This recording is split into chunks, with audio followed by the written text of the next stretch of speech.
Bienvenidas y bienvenidos a los debates de ATAC. La desinversión consciente y profunda en el sector público destinado a sostener la reproducción de la vida ha sido una constante que nos ha acompañado en las últimas décadas. Se han dilapidado de manera sistemática las capacidades públicas orientadas al vivir bien de las personas: sanidad, servicios sociales, educación, pensiones. Y esto se ha conseguido mediante una estrategia perfectamente orquestada por las instituciones y actores privados que conforman lo que ya podemos definir como el autoritarismo de mercado. Las instituciones financieras internacionales, el famoso FMI, la Unión Europea, pero también las empresas transnacionales y sus gobiernos cómplices o capturados o sometidos, se han entregado a esto que llamamos la lex mercatoria.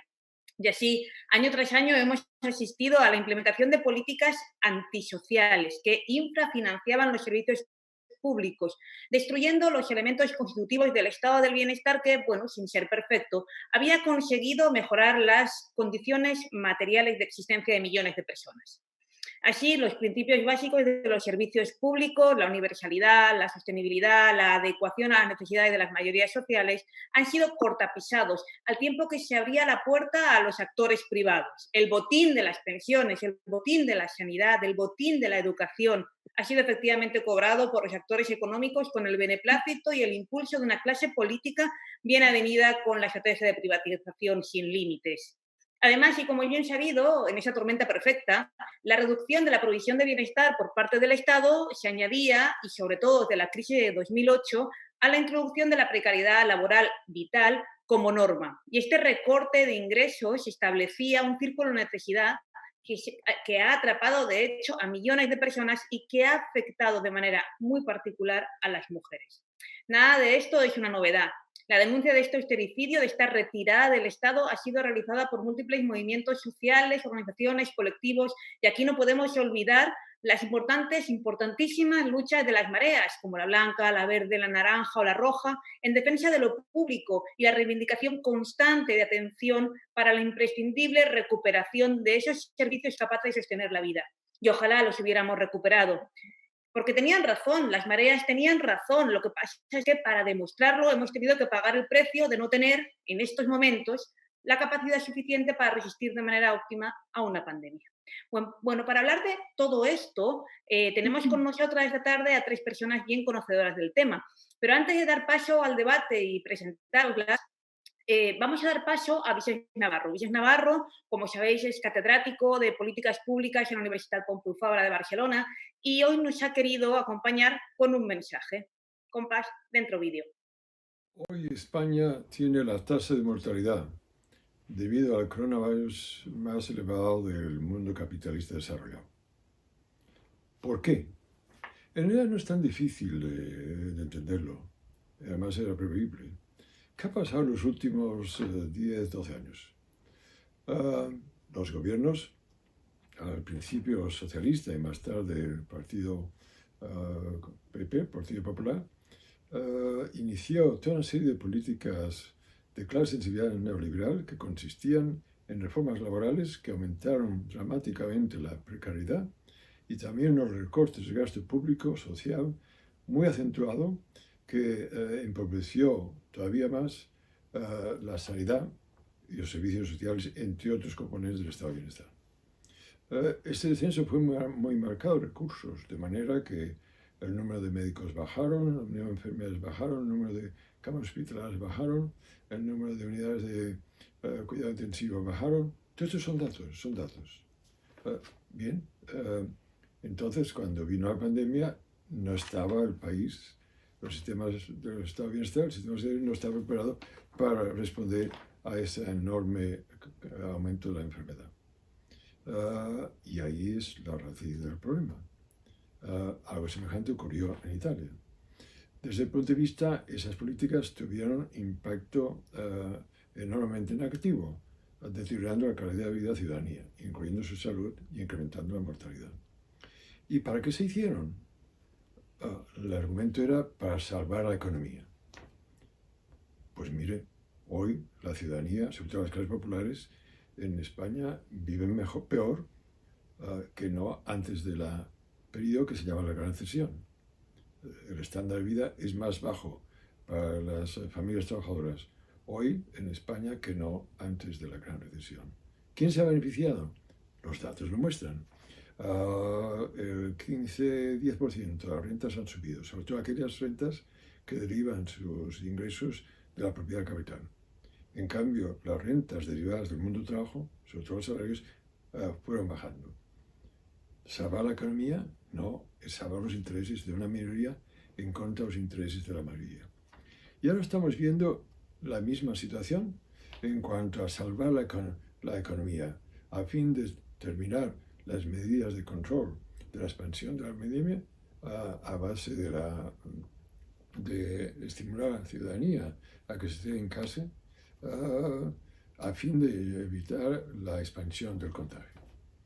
La conciliación de la población es un elemento esencial.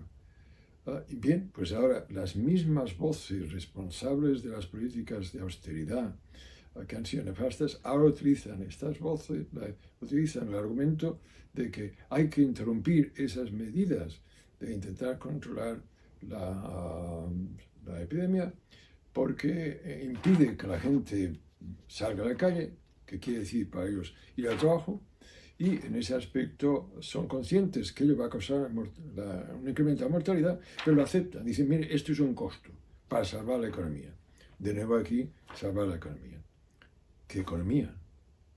Lo que se requiere es una redefinición de la distribución de recursos dentro del país.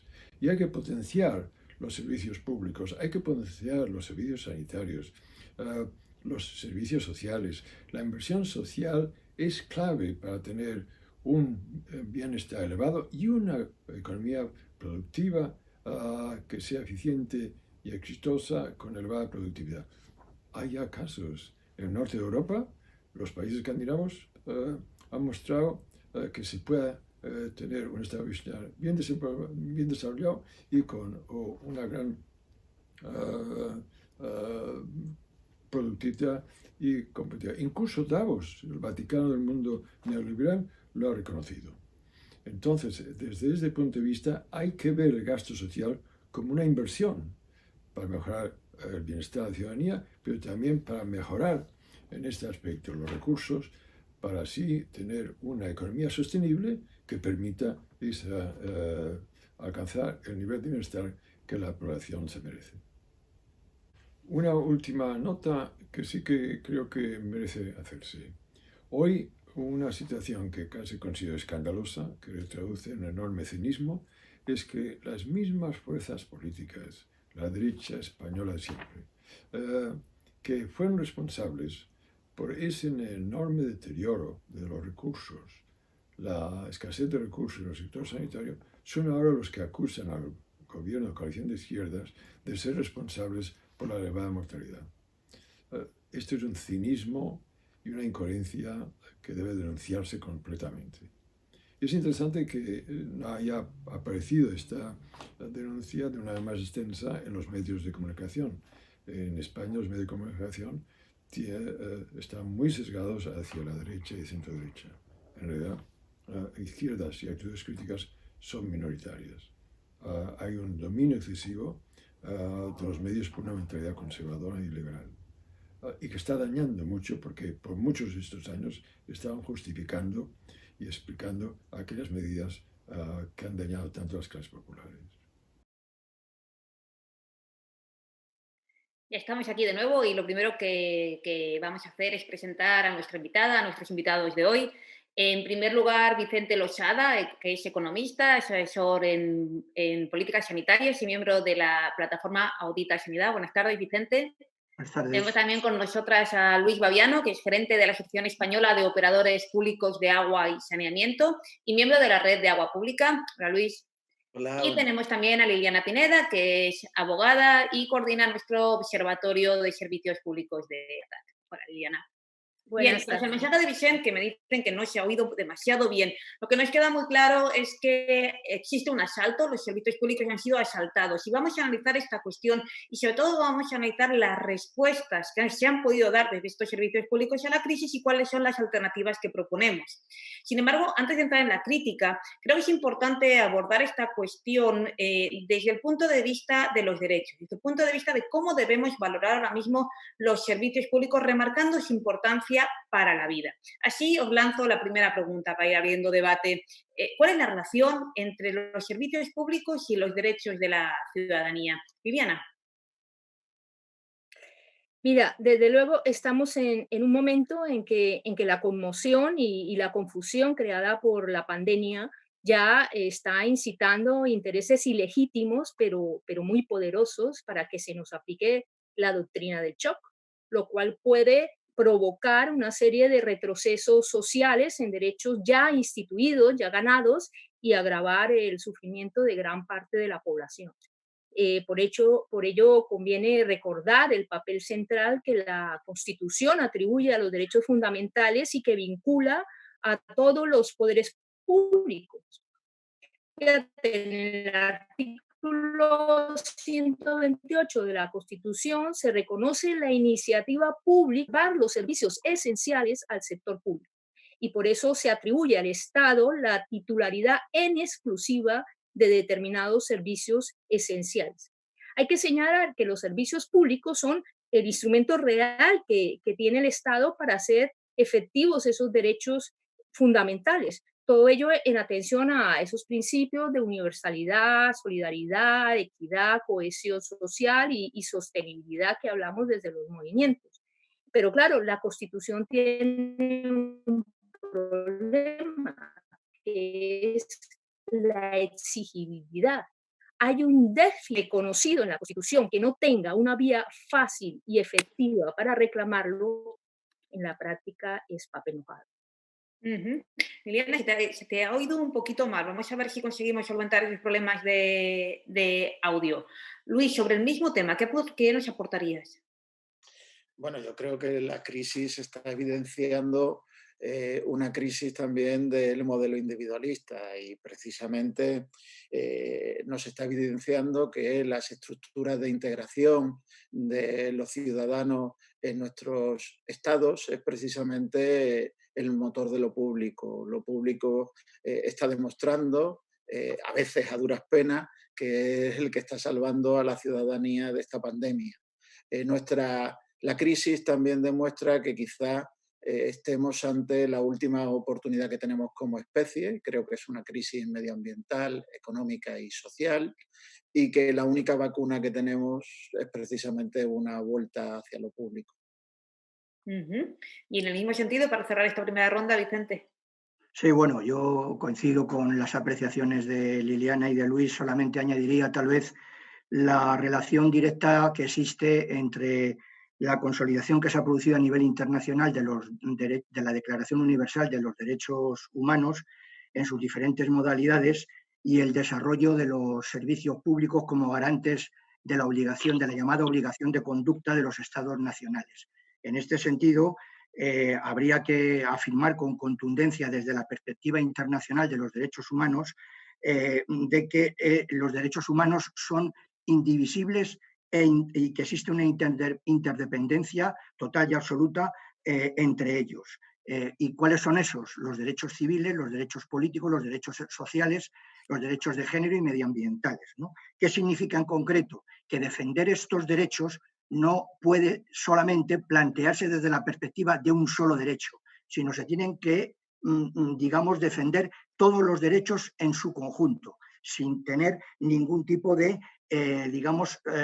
planteamiento de exclusividad de unos sobre otros. Esto es lo que yo señalaría como más importante. En todo caso, en el tema del derecho a la salud, que es lo que nos compete o lo que me compete a mí en este tema, habría que decir que el derecho a la salud contemplado internacionalmente supone disfrutar de condiciones positivas en factores que son determinantes para la vida saludable. Por ejemplo, el agua potable, que es un tema que va a salir a relucir hoy, el tema del saneamiento, el acceso a los alimentos, la vivienda, las condiciones de trabajo seguras y saludables, el medio ambiente no contaminante y la educación para la salud e información sobre la salud y, evidentemente, la atención explícita a la enfermedad y el sufrimiento a través de los correspondientes servicios sanitarios. Esto es lo que a mí me gustaría resaltar desde la perspectiva internacional. Sí, es muy interesante lo que comentas, Luis, acerca de la indivisibilidad y la interdependencia de los derechos, porque todavía parece que a estas alturas ya no deberíamos recordarlo, pero hay incluso muchos académicos que todavía sostienen que hay unos derechos que pueden primarse por encima de otros, serían los civiles y políticos, y que los derechos sociales no tienen el carácter fundamental. Para nuestra desgracia, la Constitución, bueno, parece que apunta a eso, pero Liliana mencionaba la Constitución y yo añadiría otro artículo, el artículo 9.2, que es fundamental porque el artículo 9.2, que también a mucha gente se le olvida, dice que los poderes públicos deben promover las condiciones para que la libertad y la igualdad del individuo y de los grupos sean reales y efectivas, es decir, la igualdad real. Y solo se puede conseguir la igualdad real, como venir remarcando, mediante servicios públicos. En este sentido, queda muy claro la importancia de los servicios públicos, la importancia de los derechos sociales que protegen estos servicios públicos, pero bueno, hemos vivido durante décadas una negación por parte de una clase política de la importancia de estos servicios. A mí me gustaría ahora que hicierais un recorrido por cómo estábamos antes de que llegara la pandemia. ¿Cuál era la situación después de este embate, ¿no?, que han sufrido nuestros servicios públicos? Vicente. Sí, bueno, la situación de los servicios públicos en general, digamos, ha sufrido un progresivo deterioro, especialmente desde el inicio de la crisis económica y financiera, incluso yo diría de crisis de civilización, pero vamos, fundamentalmente económica y financiera desde el año 2008, ¿no?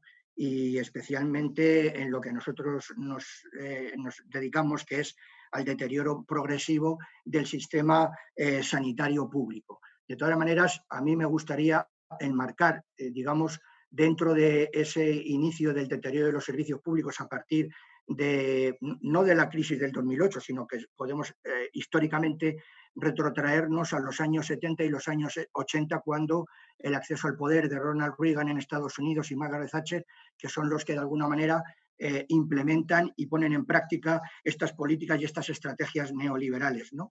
que han intentado y que lo han conseguido en parte, la mercantilización de los servicios públicos y el proceso de privatización permanente, ¿no? Y para mí me gustaría resaltar un tema que no sé si a lo largo del debate saldrá, que es el tema dentro de esa estrategia neoliberal, el tema del papel de la deuda como justificación de las políticas de recortes, ¿no? Porque precisamente se da la circunstancia de que en el caso español, en el periodo previo a la crisis, se produce el famoso boom inmobiliario, en el que la deuda privada de alguna manera crece desaforadamente, mientras que la deuda pública permanece más o menos, digamos, estable, y a partir del año 2008, cuando se produce el crash inmobiliario, es cuando esta deuda, de alguna manera, empieza a producirse una transferencia de deuda privada a deuda pública, que al mismo tiempo conlleva unas políticas de austeridad enmarcadas en los recortes que se han traducido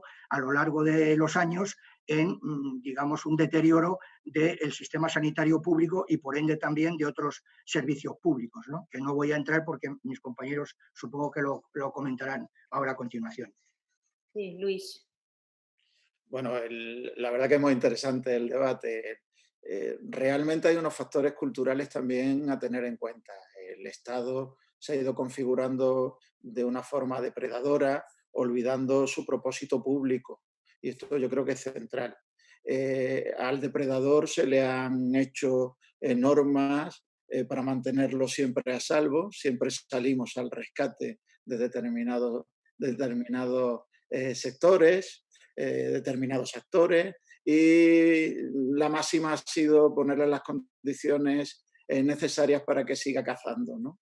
Esto es muy evidente. De hecho, en la situación que nos encontramos ahora es una especie de Jano. Estamos atrapados en el tiempo, sabemos de dónde venimos, lo que nos está originando. El problema es que el futuro que se divisa puede ser o la vuelta a la casilla de salida, rescatar de nuevo al depredador o cambiar definitivamente las reglas del juego. A mí me ha parecido muy interesante el análisis de Vicente. Yo creo que el factor de la deuda en nuestro caso es sustancial. Pensar en el agua, que es un derecho humano reconocido así por la ONU, reconocido así porque la gente durante los últimos 20 años ha luchado por evidenciar que sin agua no había vida.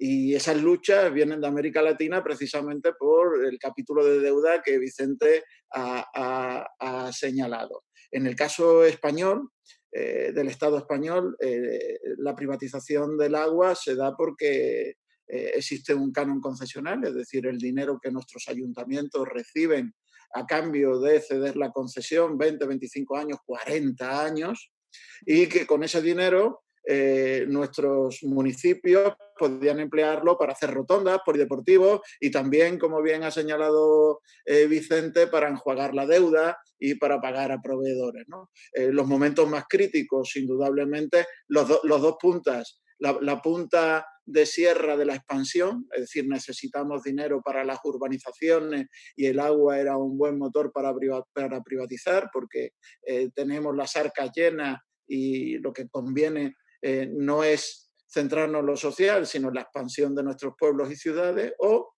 la caída de ese diente de sierra de precisamente la resaca de las burbujas que se han solventado en gran medida con la privatización de nuestros servicios, ¿no? De ciudades que funcionaban muy bien con servicios públicos, de la noche a la mañana eran privatizadas por 80 millones, 90 millones de euros a 25 años y con las condiciones para que el depredador siempre siga cazando. Por ejemplo.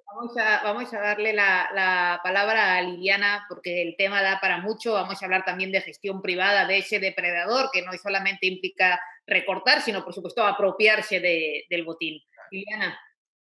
Pues sí, lo que dice Luis es totalmente cierto. Esta crisis ha puesto en evidencia que el sector público y en especial los servicios públicos durante las 2 últimas décadas, por lo menos, han sido muy debilitados por el saqueo a los caudales públicos mediante todo tipo de ingeniería financiera, tributaria, para la elusión fiscal, para la evasión, las comisiones por privatizaciones y conciertos y en general para facilitar y ocultar la corrupción, ¿no?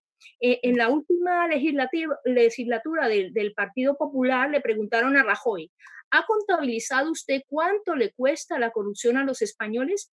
Desde luego esa pregunta nunca fue contestada por aquel gobierno, pero da la casualidad de que hay un informe del Grupo Verde Europeo publicado a finales de 2018 que cifró la corrupción en España el 8% del gasto en personas mayores, casi la mitad del presupuesto anual del gasto social, más del doble del dinero que se gasta en educación, 4 veces el tamaño del presupuesto anual por desempleo, bueno, en fin, estamos hablando de cantidades exorbitantes. Eso es lo que ha pasado en las 2 últimas décadas.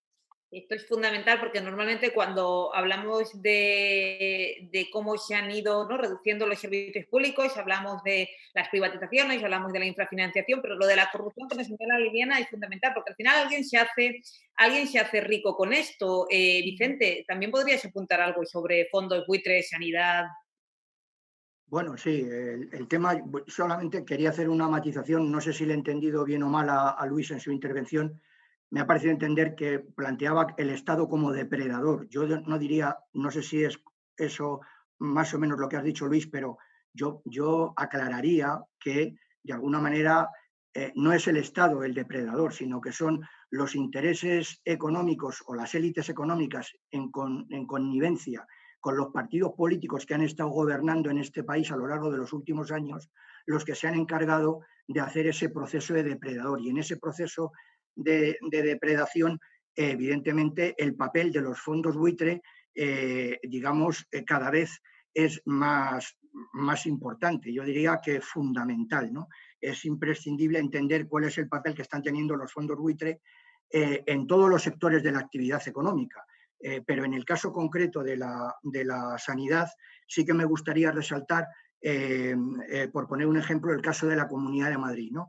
En la Comunidad de Madrid, cuando llegó Esperanza Aguirre al poder, en el año 2005 se crearon o se construyeron, mejor dicho, 11 hospitales, de los cuales 7 hospitales forman parte de lo que se llama el modelo PFI, que es en inglés Iniciativa de Financiación Privada, que para que lo entiendan las personas que están viendo este debate no es ni más ni menos que una especie como de hospital mixto, es decir, la parte sanitaria la gestiona, digamos, el sistema sanitario público y la mal llamada parte no sanitaria lo gestionan las empresas constructoras a las que se le ha construido lo que decía Luis, se les ha hecho una concesión a 30 años prorrogable, mediante el cual en esos 30 años se les está pagando un canon. Y luego también se construyeron otros 4 hospitales llamados modelo PPP, que es lo que se entiende como colaboración público-privada, que en este caso la gestión del hospital es 100% pública. Bueno, pues bien, Madrid, que digamos la vanguardia la llevó la Comunidad Valenciana a través del famoso hospital modelo Alcira, que todo el mundo conoce, con otros hospitales que también existen en la Comunidad Valenciana, pero realmente el laboratorio de la estrategia neoliberal se está dando desde hace tiempo en la Comunidad de Madrid, ¿no? Por estos 11 hospitales. No hay ninguna comunidad autónoma o nacionalidad dentro del Estado español que tenga este número de hospitales, ¿no? Bueno, pues de esos 7 hospitales que he comentado, modelo PFI, hay 5 que a lo largo de estos últimos años ya pertenecen a fondos buitre, ¿no? ¿Cuál es el procedimiento? Pues inicialmente la Consejería de Sanidad adjudicó a una serie de empresas constructoras que lo que querían era nicho del mercado sanitario, porque ya no tenían nicho rentable en el área de la vivienda y de la construcción, entonces querían pillar nicho de mercado en la sanidad, y entonces a estas empresas constructoras se les adjudicaron las concesiones. ¿Qué ha pasado? Que a lo largo de los años estas empresas constructoras que tenemos todos en mente, SACIR, ACS, Ferrovial, etcétera, etcétera, han vendido sus acciones a fondos especulativos o fondos, llamémosle, mal llamado también conceptualmente fondos buitre, ¿no? Y que lo que han hecho ha sido comprar el accionariado progresivamente hasta el punto de que a día de hoy, de los 7 hospitales modelo PFI, 5 son ya 100% propiedad, el accionariado es propiedad de fundamentalmente tres fondos buitre. Uno con sede en Reino Unido, que se llama Elevate, que forma parte del banco Lloyds Bank, otro DIF, que de nuestros famosos amigos holandeses que no han querido ahora llegar a un acuerdo en las últimas reuniones de la Comisión Europea, y que resulta se da la circunstancia que es en Holanda, donde existen mayores fondos que su sede social la tienen en paraísos fiscales, este DIF, ¿no? Y DIF precisamente aproximadamente hace un mes ha vendido como segunda opción sus acciones a otro fondo buitre llamado Brookfield canadiense, ¿no? Este es un poco, bueno, no sé si habrá oportunidad a lo largo del debate, pero esto es un poco cuál ha sido el proceso digamos, de la entrada de los fondos buitre en la sanidad pública. Y con esto termino, si me permites, Adoración, pero no solamente han entrado en la sanidad pública, sino que también han entrado en la sanidad privada. El hecho más relevante y más representativo, que no me gustaría que pasase fuera de este debate, es el de la Fundación Jiménez Díaz. La Fundación Jiménez Díaz hace 3 años era propiedad de Quirón Salud.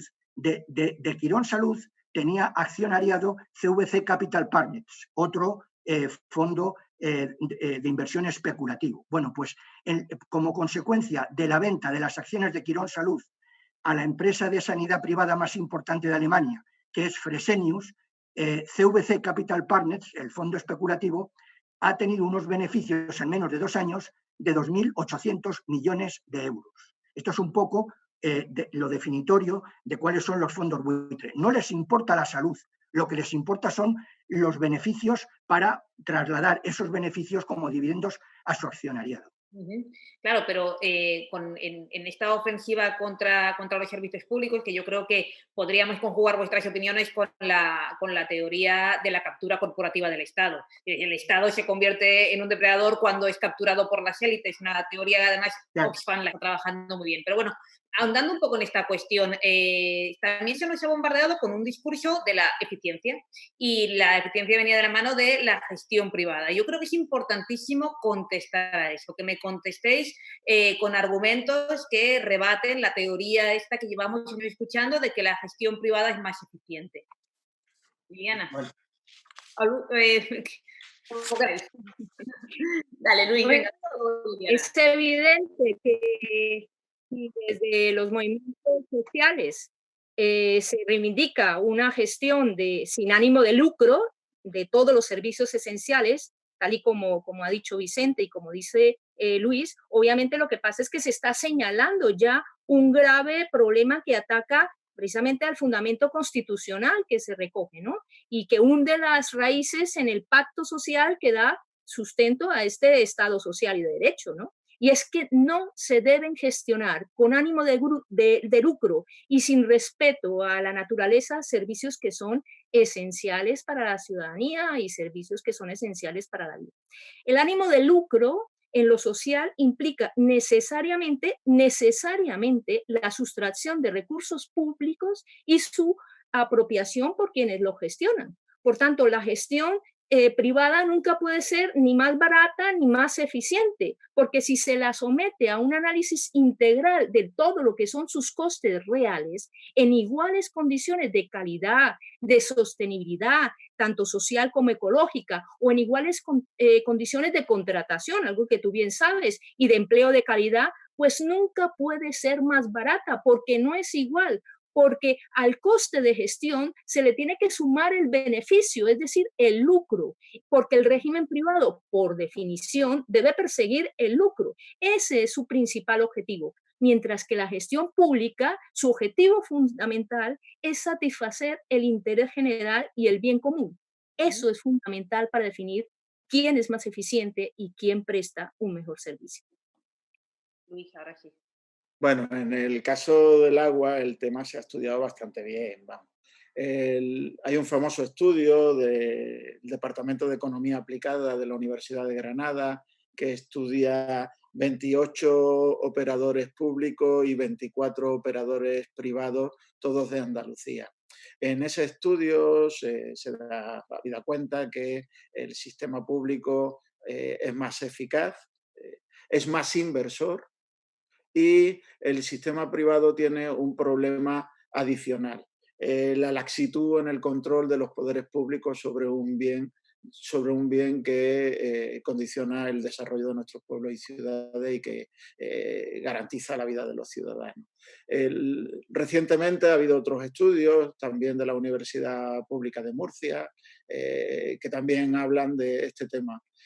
Pero hay casos ya bastante interesantes. El famoso fenómeno de la recuperación de los servicios de agua y saneamiento, de la remunicipalización, por ejemplo, de París, de los 21 pueblos que componen el consorcio de aguas del Huesna, en la provincia de Sevilla, o recientemente de la ciudad de Valladolid o de Terrassa, no tienen que ver con el precio del agua, sino la desinversión que se produce cuando un operador privado se queda con la gestión durante 20, 30 o 40 años. Periodos donde el gestor público, el verdadero responsable del servicio, casi desaparece del mapa. Para que os hagáis una idea, la remunicipalización de Valladolid supone que de aquí a los próximos 19 años se tengan que invertir 178 millones de euros debido a la gran desinversión que dejó el sistema privado. Era un agua barata, sigue siendo el agua igual de barata y, sin embargo, gracias a los beneficios que da, también gracias al sistema público, el año pasado cerca de 13 millones de euros, ese beneficio, lejos de irse a fórmulas de dividendo y de reparto de beneficios a un consejo de administración, se va a las arcas públicas y a un fenómeno de reinversión del sistema. Además, en el agua hay un factor determinante, que son los factores de transparencia y de democratización. El corporativismo ha hecho, primero, que no exista una ligación con la planificación. que no exista tampoco una participación ciudadana a la hora de decidir en una parte sustancial de la construcción de sus pueblos y ciudades. Y la vuelta a lo público también abre la puerta a sistemas que rindan cuentas a sus ciudadanos y puedan tener observatorios del agua o lugares de discusión y decisión dentro de incluso los órganos de gestión de la propia gestión. Yo creo que en estos momentos, además de crisis, el modelo público, que sigue siendo el 50% dentro del país, ha logrado inmediatamente, primero, prohibir los cortes. Se adelantó a las medidas del gobierno y actuó de repente. Crear planes de contingencia y crear fondos claros de rebajas de las tarifas, de garantía del suministro, de reducción de las plantillas, de seguridad de nuestras plantillas y fondos para rescatar a los autónomos y los pymes que en estos momentos nuestros pueblos y ciudades van a pasarlo muy, muy, muy mal. Nos están empezando a entrar ya algunas preguntas de las personas que nos acompañan esta tarde y ya nos están pidiendo que, estando de acuerdo con el análisis, que avancemos un poco más. Bueno, y entonces llegó la COVID-19, llegó la pandemia y se nos intenta decir que tenemos que volver a la normalidad. Pero claro, esta vuelta a la normalidad igual no es lo que necesitamos. Vamos a hacer una ronda. En vuestra opinión, ¿cómo han respondido nuestros servicios públicos ante esta situación de crisis? Luis. Bueno, nuestros servicios públicos, y hay que decirlo también en términos generales del agua, el ciudadano prácticamente no se ha dado cuenta de las incidencias. Lo maravilloso del agua es que todas las inversiones, toda la eficacia apenas se da. Se ven, se perciben por el ciudadano, mientras que sale agua del grifo, pues parece que no existe ningún problema. De hecho, podemos decir que los 40.000 trabajadores que trabajan en el ciclo urbano del agua, la mayor parte está haciendo teletrabajo y los niveles de contagio en la UCI, por ejemplo, no hay nadie en estos momentos, con lo cual ya viene a decir la situación que estamos, y se siguen dando los mismos problemas que se estaban dando con anterioridad. La falta de inversiones, la fuga, para que os hagáis una idea, el 40% de las tuberías que tenemos en nuestro país tienen más de 30 años, más de 40 años, con lo cual vamos a vivir una situación tarde o temprano de colapso. Estamos trasladándole los problemas reales a las generaciones futuras. Vamos a dar paso a Vicente porque, claro, estamos hablando de servicios públicos en esta crisis y el más expuesto, desde luego, ha sido el sistema de salud. ¿Cuál es en tu opinión, cuál ha sido cómo valora esta reacción? Bueno, yo creo que, digamos, los servicios públicos en concreto, los servicios públicos sanitarios, yo creo que, en primer lugar, la característica primera y fundamental ha sido una desorientación generalizada por el desconocimiento de algo que ha llegado nuevo. Es decir, que bueno, ha habido anteriormente, años anteriores, ha habido otro tipo de pandemias que tal vez a nivel internacional deberían de haberse establecido los acuerdos necesarios para evitar posibles pandemias en el futuro, pero desde luego en el ámbito no solamente del Estado español, sino también del resto de los países, ha sido algo nuevo y lo que ha mostrado ha sido una deficiencia grave en los servicios de sanidad, ¿no? De asistencia sanitaria. En primer lugar, claro, esta deficiencia en los servicios sanitarios, en parte, y subrayo en parte, viene dada por las políticas neoliberales que se han dado a lo largo de estos años y que en concreto, pues tanto a nivel del Estado español como a nivel de la Comunidad de Madrid, pues se ha producido una disminución en el número de camas del sistema sanitario público, se ha producido una disminución del personal sanitario y como consecuencia de todo esto, pues también nos hemos encontrado con un déficit en recursos humanos muy importante, en camas, como ya ha venido apareciendo día a día a lo largo de la crisis, de camas normales y también de la UCI y de materiales. Una ausencia de preparación de medidas de protección por parte del personal sanitario, pero además a esto se le ha añadido una situación de precariedad laboral, que esta precariedad laboral no ha surgido de repente, sino que esta precariedad laboral la han venido realizando mediante sus políticas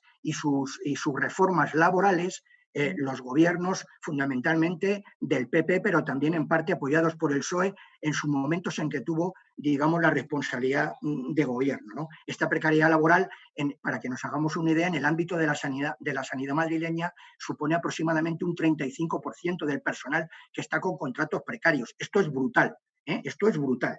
Luego hay otra cuestión que a mí me gustaría señalar también, que es el tema, que no sé si saldrá luego en el debate, que es el tema de la globalización y la deslocalización. Porque claro, la globalización lo que ha llevado es a tratar de producir cualquier tipo de elementos del cualquiera de los sectores de la actividad económica, a producirlos en aquellos países donde los costes de producción y fundamentalmente los costes de mano de obra eran muy bajos, como es el caso de China, como es el caso de Vietnam o como puede ser el caso de Bangladesh para la industria textil. De eso puede dar clara conocimiento el amigo Amancio Ortega de Zara, ¿no? Bueno, la cuestión es que, claro, todo esto ha llevado a una digamos, centralización de la producción en esos países de Asia y del sureste asiático, que lo que ha hecho ha sido una indefensión total por parte de la mayor parte de los países para satisfacer esas necesidades que hemos comentado, tanto de equipos respiratorios como etcétera, etcétera, etcétera, ¿no? Mascarillas, etcétera, etcétera, ¿no? Entonces, esto es un tema que deberíamos de reflexionar de cara a un futuro, porque nos podemos encontrar con situaciones similares. Y yo solamente querría señalar ya un último punto, ¿no? Que es el tema de, digamos, de el modelo hospitalocéntrico que tenemos.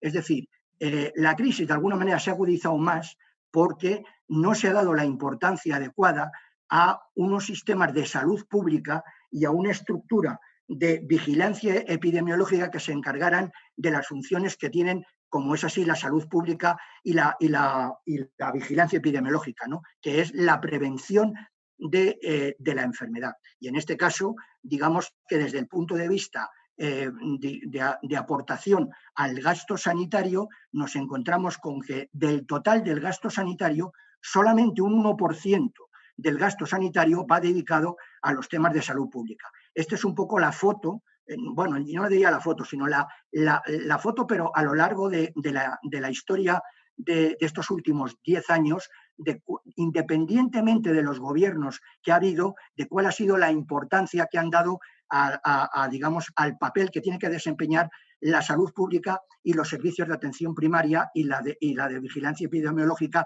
en todos estos procesos de pandemia. Y que si no se corrigen, volveremos a encontrarnos con problemas incluso más graves. Yo solamente señalar en el ámbito de la Comunidad de Madrid que hace unos años llegaron incluso hasta eliminar de la estructura orgánica de la Consejería de Sanidad, llegaron a eliminar la figura de la Dirección General de Salud Pública. Esto es una demostración de cuál es el interés que determinados partidos políticos tienen en la función que tiene que desempeñar la salud pública y los servicios de atención primaria. Creo que Bolsonaro eliminó el Ministerio de Salud. Lo que comentabas, Vicente, es muy interesante. Precisamente ayer Nancy Fraser en un debate comentaba lo mismo que tú con respecto a la deslocalización, afirmando que con esta pandemia nos hemos dado cuenta que estamos generando modelos de vida que no son capaces de sostener la vida. Es decir, deslocalizar la producción de elementos esenciales para nuestro convivir, nuestra sociedad, está situándonos en estos momentos en que carezcamos de materiales y productos absolutamente necesarios para, por ejemplo, luchar contra la pandemia, y que debemos replantearnos todo este modelo que además, como bien comentas y estáis trabajando mucho sobre el tema de Bangladesh, se sostiene en la sobreexplotación o incluso esclavitud moderna de millones de personas y en su mayoría mujeres. Liliana, cuéntanos.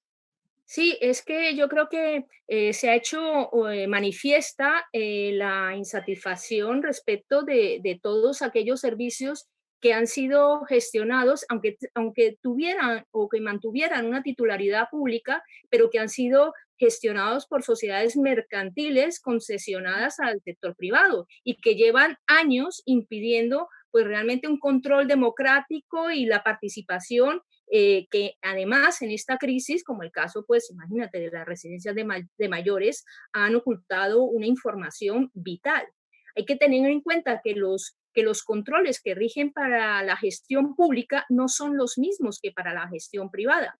por ejemplo, cuando en pasadas legislaturas con relación a determinados servicios hemos tenido que pedir cuentas en parlamentos autonómicos sobre la gestión corrupta en un servicio público concreto, esencial, nos han dicho, aduciendo que su régimen jurídico lo impedía, nos han dicho que no podían darnos ninguna información porque la gestión era privada y no pública.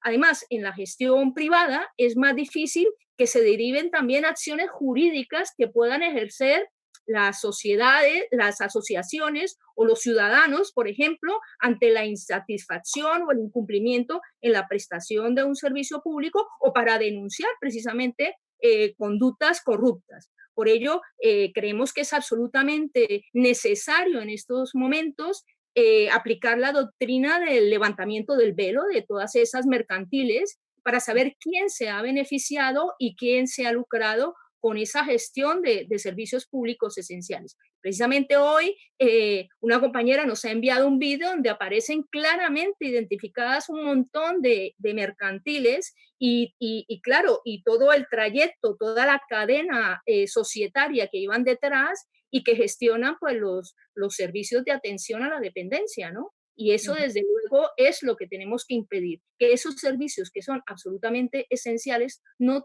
puedan tener un control democrático como estamos exigiendo, ¿no? Sí, nos llegan dos preguntas, Luis, te las voy a lanzar. No, una para Vicente, la primera, que es muy sencilla, y nos la contestas rápidamente. ¿Los hospitales privados se han puesto a disposición de la lucha contra la pandemia? Sí, ¿cómo y cuál ha sido el resultado? Bueno, yo creo que todo es retórica, pero esto es una opinión mía personal. Es decir, yo creo que el gobierno ha dicho que todas las instituciones de la estructura del Estado, territoriales, etcétera, incluidas las clínicas y los hospitales privados, estaban a disposición del Ministerio de Sanidad, pero mi impresión personal, no tengo datos, ¿no? Pero mi impresión personal y a través de las noticias que han salido, bueno, el otro día venía, ¿no? Que parece ser que no había camas suficientes, UCI suficientes en los hospitales públicos y mientras quedaban UCIs libres en hospitales y clínicas privadas, ¿no? Parece ser que también a través de los medios de comunicación, no lo puedo confirmar yo personalmente o el grupo o a la plataforma a la que pertenezco, pero parece ser que también había determinadas clínicas privadas que estaban cobrando 200 euros por la prueba del COVID-19, ¿no? Es decir, que yo creo que es pura retórica. Me parece que en términos reales, yo creo que el papel de las clínicas privadas y de los hospitales privados, yo creo que ha sido, incluyo, cuidado, incluyo en estos hospitales privados a las órdenes religiosas, que también habría que hablar también de este tema. No sé si se saldrá a lo largo del debate, pero cuál ha sido el papel de la Iglesia y cuál ha sido el papel de las órdenes religiosas que gestionan hospitales privados en la satisfacción de las necesidades que tiene la población, independientemente de que esa población sea cristiana o sea de otra orden religiosa o no lo sea. Vamos a pasar ya al bloque de las alternativas, porque las preguntas están llegando, están enfocadas a ¿y ahora qué? Por ejemplo, nos pregunta una compañera cómo podemos hacer, dado el drama que se ha destapado con las residencias, ¿cómo podemos hacer para asegurar el derecho de los mayores a una vejez digna? ¿O cómo podemos hacer, y al hilo de lo que ha estado comentando Luis sobre el agua, para que realmente podamos blindar ese derecho y la gestión pública? Así que vamos a través de estas inquietudes, que es al fin y al cabo, ¿cómo podemos conseguir salir de esta con unos servicios públicos de calidad, universales, etcétera, y aprovechar esta crisis para evidenciar la necesidad, ¿no? Vamos a empezar por Liliana, luego Vicente y cerrar Luis. Bueno, es que yo antes de continuar con eso, es que yo creo que ahora que se habla precisamente de todo lo que es la dependencia, todos los centros que se dedican a la dependencia, yo creo que es fundamental poner sobre la mesa que hay un gran porcentaje, que son el 75% de todas las residencias de personas mayores, de las 5.000 que hay en España, son privadas, el 88% están en Madrid y que están mayoritariamente concertadas, y que en el 2015 se anunció con bombo y platillos que la entrada a saco en este sector de fondos de inversión internacionales como los que ya ha mencionado Vicente, ¿no? Pero es que hubo, curiosamente, en la residencia del Fondo Vitalia, donde se produjeron 50 muertes por coronavirus, que las familias se elevan a 89, ya se evidenció una falta de controles plenos de la administración autonómica con esos fondos y la connivencia entre intereses públicos y privados para mantener precisamente esas residencias en manos privadas, ¿no? Ahora mismo la Fiscalía investiga más de 20 denuncias contra residencias de ancianos y recordemos que en 2013 el exdirector de Vitalia fue enviado a prisión por pagar 2,5 millones de euros a un conseguidor de contrataciones públicas. Ese exdirector que ordenaba el pago de comisiones a todo aquel que hubiera facilitado la elección de Vitalia por parte de la administración. Bueno, en el caso Leso, Luis, bueno, nos podríamos extender muchísimo porque estamos hablando también de millones que se han utilizado para el pago de comisiones ilícitas. Por lo tanto, una de las cosas fundamentales que nosotros proponemos en relación con los servicios públicos es los controles que rigen para esos servicios públicos. Cuando nosotros siempre hemos planteado que los servicios públicos tienen que ser, los servicios públicos esenciales tienen que estar siendo robustos, bien dimensionados, de medios necesarios, es decir, con una suficiencia financiera, con una fiscalidad justa, progresiva y directa, y que deben estar garantizados justamente por esa fiscalidad. Y los impuestos deben ser adecuados a las necesidades de esos servicios esenciales y no al revés. No se deben recortar servicios públicos para poder, por otro lado, recortar impuestos a los que más tienen. Además, estos servicios públicos deben estar engarzados a los derechos sociales, económicos y culturales. Hay un pacto internacional que recoge precisamente todos estos derechos y deben generar a su vez acciones jurídicas precisamente para que la ciudadanía, cuando ve todos esos abusos, puedan exigir ante las administraciones competentes y puedan ejercer acciones jurídicas precisamente para llevar adelante esa denuncia y para poder iniciar los procesos de reconversión hacia lo público, de recuperación hacia lo público. Vicente.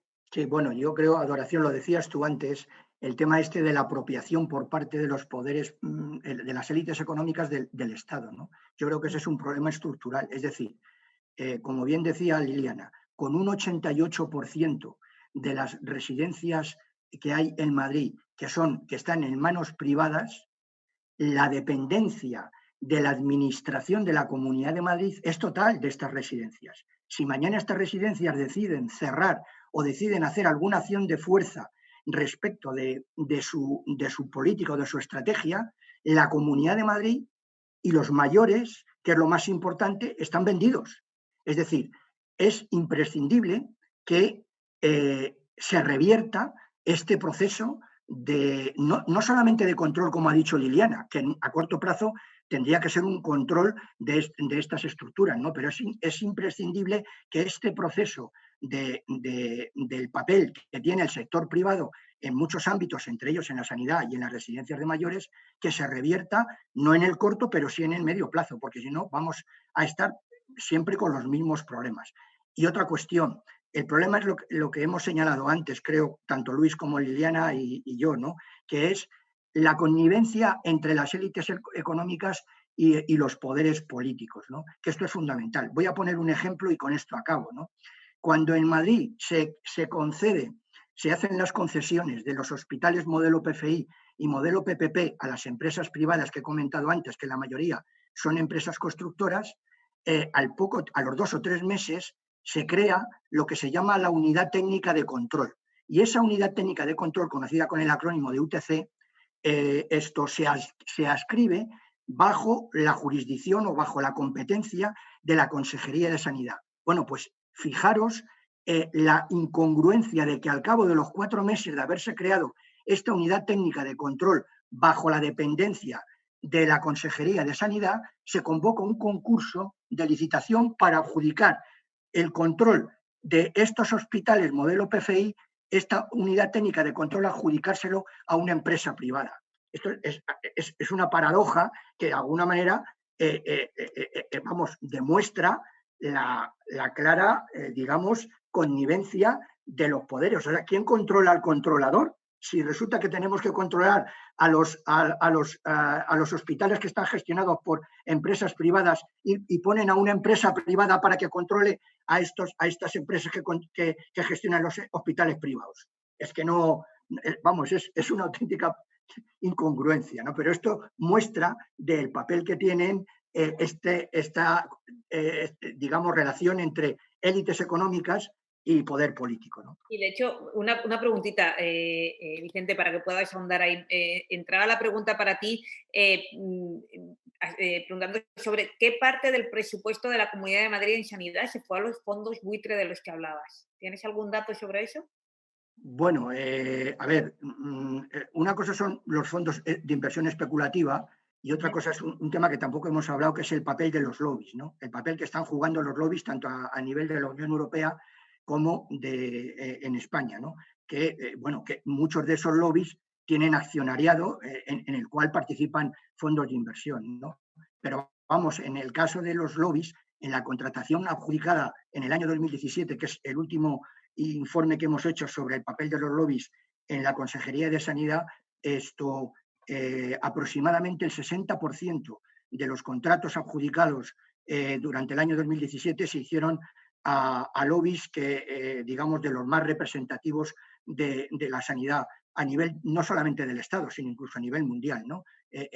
Ahí ponemos en la cabeza, pues, las multinacionales farmacéuticas representadas por el lobby en España de farmaindustria o por la Fundación IDIS, que aglutina prácticamente a todos los intereses del sector sanitario privado, o por ejemplo con FENIN, que es otro lobby, en este caso de la tecnología médica, ¿no? Pero aparte de esto, del papel de los lobbies, sí que también nosotros hemos hecho un estudio sobre, dentro del gasto sanitario público, en la Consejería de Sanidad, qué parte de ese gasto sanitario público se gestionaba por empresas privadas, mediante la provisión de servicios o mediante la gestión de servicios sanitarios, ¿no? Bueno, pues en el año 2015, y ahora se ha corroborado con el año 2018 que vamos a presentar, cuando vuelva a la normalidad esta situación, vamos a presentar el del año 2018, el 45%, subrayo, el 45% del gasto sanitario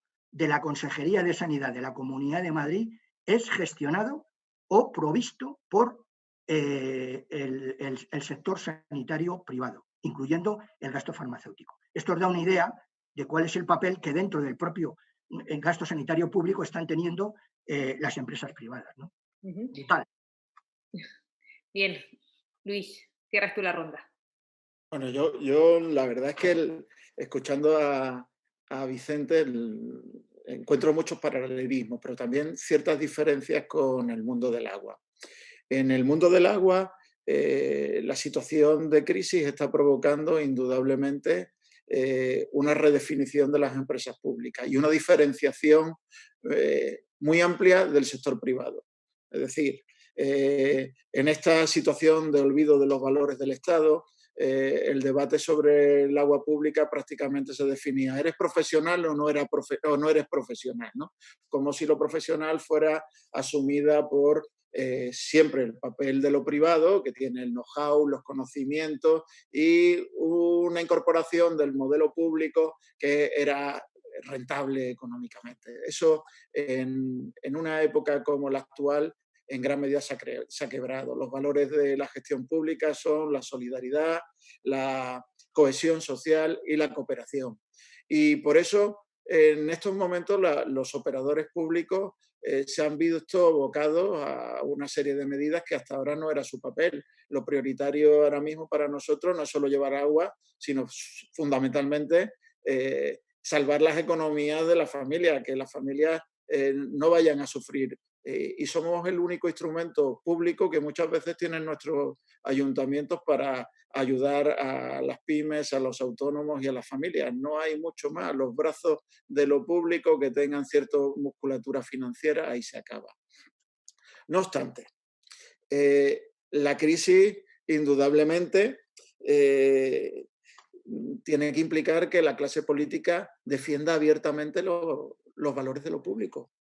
Y tiene que aceptar que el Estado o lo público tiene que tener un papel activo en la economía. Y como decía Vicente, es la determinación de la producción. La economía no es otra cosa que una ligación con poder fabricar mascarillas, poder fabricar tuberías, poder tener un mínimo de tecnología asequible y accesible. Desde nuestro punto de vista, hay que hacer una ley integral del ciclo urbano del agua, que elimine los elementos especulativos, que son muy amplios, que refuerce el papel de lo público y que garantice el derecho humano al agua y el saneamiento. Y fundamentalmente para una cosa importante, para aprovechar el músculo de los operadores públicos para crear ciudades para una nueva economía, una economía que tenga que ver con un modelo más cercano y más próximo y compatible con el medio ambiente. Bien, y ahora ya vamos a ir cerrando. Os dejo un minutito para condensar las ideas. Liliana, ¿quieres empezar tú? Bueno, yo creo que se ha demostrado empíricamente que hay, o sea, no se ha demostrado que hay una mayor eficiencia y calidad de los servicios privatizados o concesionados, todo lo contrario. Lo que se ha demostrado es que estas liberalizaciones y privatizaciones han supuesto en muchos casos un desplazamiento de recursos de la capacidad de decisión hacia grandes grupos empresariales e incluso transnacionales o mayoritariamente transnacionales. Estos grupos han profundizado en prácticas contradictoriamente monopolísticas y su dedicación preferente en áreas y zonas más rentables, lo que ha provocado también un deterioro en la calidad global de los servicios públicos en detrimento de estas personas vulnerables y precisamente ahora en este estado de crisis. O sea, hemos sufrido un shock con el coronavirus y la idea es que convirtamos esta tragedia en algo bueno. Recuperemos lo común, recuperemos lo público, recuperemos los servicios sociales, los servicios públicos. Y por eso, pues hay una serie de propuestas que tienen que ver justamente con los contratos, con las concesiones, con que hay que llevar a finalización una serie de concesiones que están, aquellos servicios esenciales a los que finaliza el contrato público, debe iniciarse ya la reversión hacia lo público, a los que se les extingue por resolución anticipada, ya debe iniciarse la reversión, pero incluso a los que no se les termina la concesión, que son muchos, que se ha renegociado todo, deben iniciarse ya los estudios para su reversión hacia lo público, para la recuperación de ese común.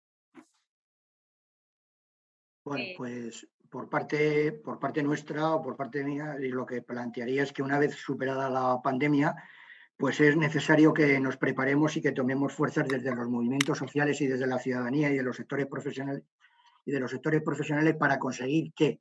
Pues en primer lugar para conseguir un sistema sanitario en lo que nos concierne, público que sea potente, que esté bien financiado, porque otra de las pruebas que se ha mostrado a lo largo de este periodo es que el sistema sanitario público está infrafinanciado y que además esté organizado bajo un enfoque promotor de la salud y comunitario, que no haya más colaboraciones público-privadas, por una parte. Por otra, fortalecer las capacidades de producción nacionales de los insumos necesarios y de los procesos de investigación y del aumento de los conocimientos con mayores recursos económicos para el sector público.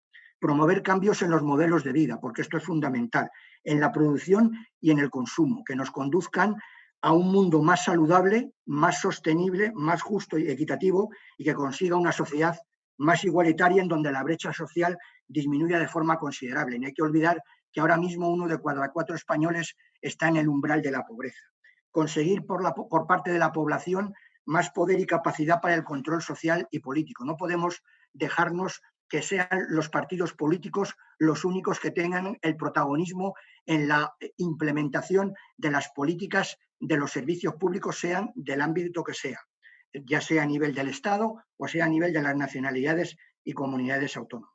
Y en este sentido, nosotros, para terminar, proponemos en el ámbito de la salud, porque habría que proponer muchas más cosas en otros ámbitos, pero en el ámbito de la salud promovemos cambios legislativos, por una parte, a nivel del Estado, mediante la derogación del artículo 135 de la Constitución, que como no ha habido tiempo de hablarlo, pero la modificación del artículo 135 de la Constitución que se hizo en el año 2011, en agosto del 2011, mediante el acuerdo del PSOE con el Partido Popular, aprobó la priorización en el pago de la deuda y sus intereses por encima de cualquier otro gasto social. Mientras que tengamos esa espada de Damocles encima, no podremos realizar otro tipo de políticas.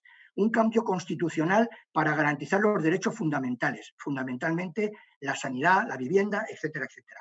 Derogar la ley 15/97, que es la que permitió la entrada del sector sanitario privado en el sistema sanitario público, y modificar el Real Decreto Ley 7/2018 que hizo el PSOE, que según él resolvió los problemas de la universalidad de la asistencia sanitaria, y la realidad es que no los ha resuelto. Y finalmente, aunque sea el último, pero no last, como dirían los ingleses, poner en el centro de las políticas sociales la reducción de las desigualdades sociales en salud. Muchas gracias, Vicente. Luis, un minutito. Bueno, yo la verdad que no tengo tanta contundencia en las conclusiones. Es más, a mí todo esto me está provocando profundas incertidumbres. Las empresas públicas han demostrado en este inicio del ciclo de la crisis que son resistentes, que aportan solidaridad, coherencia y rescatan a ciudadanos, pero la segunda fase de la crisis, que va a ser la crisis económica, gracias a que durante estos años a la clase depredadora se le ha mantenido a salvo y se le han hecho todas las normas para poder seguir cazando, nos vamos a poder encontrar con un déficit en nuestros ayuntamientos, un déficit en nuestras propias empresas debido a que ha caído el consumo, o que la clase vulnerable son muchísimas más que las que en un inicio teníamos. Yo creo que vamos a tener que la nueva redefinición de vulnerabilidad va a ser espectacular. Los porcentajes, como ha dicho Vicente, ya son uno de cada 4, es decir, estamos hablando de unos porcentajes de población importantes. Si siguen las leyes especulativas y de garantías para el sector privado, pues el avance de la desregulación y de la privatización de los servicios públicos será brutal. Si esto nos sirve para tener un empoderamiento, una reflexión y una visión cultural, incluso de puesta en valor de criterios como la sostenibilidad, la solidaridad y la cohesión, yo creo que el giro será hacia los modelos públicos como los compañeros han señalado. Yo, por lo demás, dejaría esto. De momento, entre dos mundos, a ver si el mundo de la luz se impone sobre el mundo de la oscuridad. Sí, Vicente, sería interesante que la batería de normas que tienes, que comentabas y que derogarnos, las pasaras a TAC para poder incluirlas también en nuestra página web, porque hay algunas personas que les gustaría tenerlas claras. Voy a cerrar ya. Nos hemos pasado hoy de la... Hay una sola cosa. Diga, Liliana. Sí, hay una sola cosa que quería añadir para no irnos con este sabor de boca tan tremendo de esa incertidumbre que nos ha planteado Luis, y es que sí que hay cosas que podemos hacer ahora mismo como movimiento social, exigírselo al gobierno, y que tiene que ver con la profundización de los instrumentos de la participación. Eso sí que está arreglado y hay una serie de normativas que nosotros debemos exigir que se cumplan, y precisamente tienen que ver con la articulación de instrumentos precisamente para hacer ese control democrático que necesitamos justamente con esos servicios públicos. Y ahí sí hay normativa y ahí sí podemos exigirlo con todo fundamento jurídico. Bien, se nos han quedado muchísimos temas en el tintero. Gracias, Liliana, Vicente, Luis, por esta tarde con nosotras y con nosotros. Se nos ha quedado, por ejemplo, cuál es el papel de los tratados de comercio e inversión, que es otro tema que ha tratado muchísimo ATAC sobre los servicios públicos y tantas otras cosas, pero tendremos más debates los viernes a las 6 de la tarde. De momento nos vamos a quedar con una cuestión fundamental. Lo público se defiende. Más allá de las leyes que existan o que hayan que derogar, los derechos humanos son luchas. Sin organizaciones, sin movimientos no existen derechos. Las luchas, las organizaciones y los movimientos conseguirán normas, pero luego hay que vigilar el cumplimiento de esas normas. Y ahí es donde tenemos, desde los movimientos sociales, las organizaciones, las mareas, un papel fundamental, y a eso se dedica ATAC. Así que os recuerdo que hacerse socia o socio de ATAC es también participar, y como han dicho nuestros compañeros, ahora mismo lo público se defiende, y se defiende desde abajo y desde las calles. Sin más, os emplazo a volver a encontrarnos el próximo viernes. Hablaremos de dónde sale el dinero. Trataremos el maravilloso tema de los bancos, de las finanzas, de dónde sale el dinero, de la importancia del Banco Central Europeo, y analizaremos lo que hace con expertas y expertos. También tendremos la semana siguiente otro debate, esta vez sobre América Latina. Así que no se pierdan la reactivación de la televisión ATAC. Buenas tardes. Buenas tardes.